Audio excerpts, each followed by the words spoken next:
Assalamualaikum warahmatullahi wabarakatuh. Halo semua, saya Muhammad Giatan Satya Pratama. Pada kesempatan kali ini saya akan menjelaskan salah satu peristiwa yang ada di Perang Dunia, yaitu Konferensi Yalta.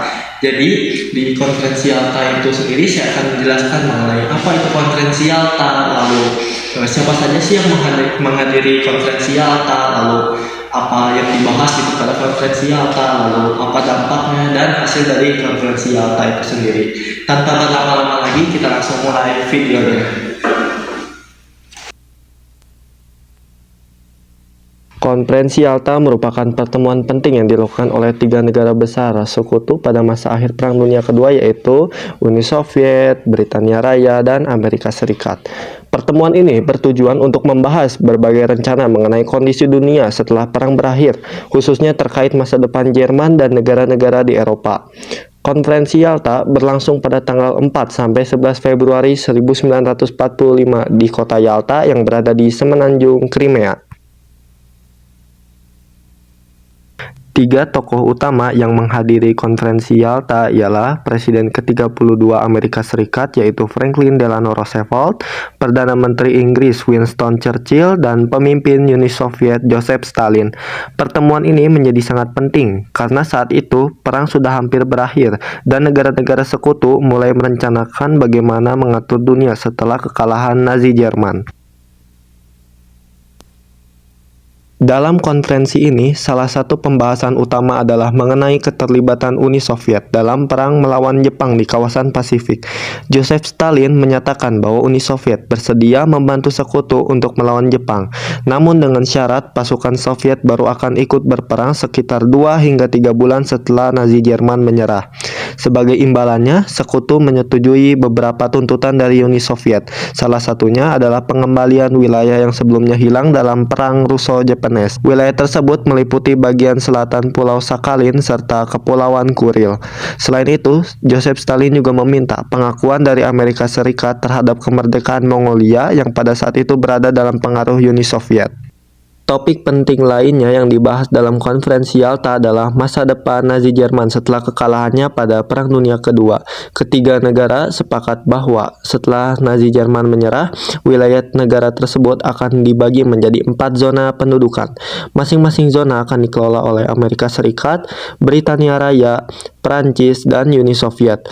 Hal yang sama juga diterapkan pada kota Berlin yang menjadi ibu kota Jerman. Meskipun Prancis tidak hadir dalam konferensi Yalta, Joseph Stalin tetap setuju untuk memberikan bagian wilayah pendudukan kepada negara tersebut. Namun wilayah itu diambil dari zona yang sebelumnya menjadi bagian Amerika Serikat dan Inggris. Selain pembagian wilayah, para pemimpin sekutu juga sepakat untuk melakukan demilitarisasi serta proses denazifikasi di Jerman agar ideologi Nazi tidak lagi berkembang di masa depan. Konferensi ini juga membahas situasi politik di beberapa negara Eropa Timur yang baru saja terbebas dari kekuasaan Nazi Jerman seperti Cekoslowakia, Hongaria, Rumania, dan Bulgaria. Selain itu, masa depan Polandia juga menjadi topik yang cukup penting. Joseph Stalin menyatakan bahwa Uni Soviet tidak akan mengembalikan wilayah Polandia yang sebelumnya telah dianeksasi pada tahun 1939. Sebagai solusi, Joseph Stalin hanya bersedia memasukkan beberapa perwakilan partai politik Polandia ke dalam pemerintahan sementara yang pada saat itu didominasi oleh kelompok komunis. Ia juga menyetujui rencana diadakannya pemilihan umum di Polandia serta beberapa negara Eropa Timur lainnya. Namun sebagai imbalannya, Amerika Serikat dan Inggris harus menjamin bahwa negara-negara yang berbatasan dengan Uni Soviet akan memiliki pemerintahan yang bersahabat dengan Uni Soviet. Selain berbagai pembahasan mengenai wilayah dan politik Eropa, konferensi Yalta juga menghasilkan kesepakatan penting mengenai pembentukan organisasi internasional yang bertujuan menjaga perdamaian dunia. Organisasi tersebut kemudian dinamai United Nations atau Perserikatan Bangsa-Bangsa, biasa disingkatnya PBB. Dalam kesepakatan ini, Uni Soviet setuju untuk bergabung dengan PBB dan memperoleh hak veto dalam Dewan Keamanan bersama negara-negara besar lainnya.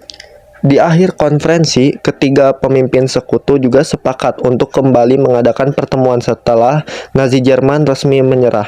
Pertemuan tersebut direncanakan untuk menyelesaikan berbagai masalah yang masih tersisa, terutama terkait perbatasan wilayah di Eropa setelah perang.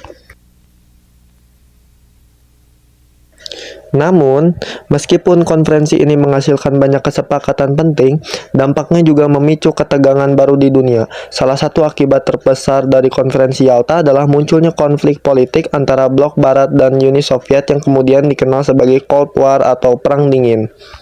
Beberapa bulan setelah konferensi berlangsung, Stalin menunjukkan bahwa ia tidak sepenuhnya menepati janjinya mengenai kebebasan politik di Polandia. Pasukan Uni Soviet justru membantu memperkuat pemerintahan yang pro-komunis di negara tersebut dan menekan berbagai kelompok oposisi. Hal ini menimbulkan kritik dari banyak pihak di Amerika Serikat yang menilai Roosevelt terlalu banyak memberikan konsesi kepada Uni Soviet dalam konferensi Yalta. Mereka khawatir keputusan tersebut justru memperluas pengaruh Uni Soviet di wilayah Eropa Timur dan Asia Timur Laut. Ketegangan ini semakin terlihat ketika Presiden Amerika Serikat yang baru yaitu Harry S. Truman bertemu dengan Joseph Stalin dalam konferensi Potsdam pada Juli 1945. Dalam pertemuan tersebut, situasi politik antara kedua pihak sudah jauh lebih tegang dibandingkan sebelumnya. Pada saat itu, pasukan Soviet telah menguasai sebagian besar wilayah Eropa Timur dan juga sebagian wilayah Jerman. Kondisi ini membuat posisi Joseph Stalin menjadi lebih kuat dibandingkan negara sekutu lainnya. Sekitar 1 tahun setelah konferensi Yalta, tepatnya pada Maret 1946, Perdana Menteri Inggris Winston Churchill menyampaikan pidato yang sangat terkenal. Dalam pidatonya, ia menyatakan bahwa sebuah tirai besi telah turun di Eropa Timur. Pernyataan ini menjadi simbol berakhirnya kerjasama antara Uni Soviet dan negara-negara Barat, sekaligus menandai dimulainya era Perang Dingin yang berlangsung selama puluhan tahun.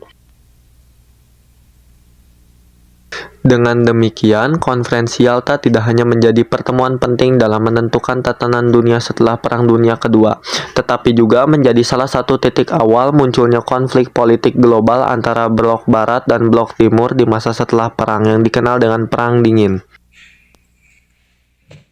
Nah, teman-teman, jadi segitu ya penjelasan mengenai konferensi Yalta. Terima kasih yang sudah menyimak video dari awal sampai akhir mengenai konferensi Yalta. Semoga bisa menambah wawasan dan ilmu mengenai konferensi Yalta. Saya Gatan, jadi pamit undur diri. Thanks for watching and see you.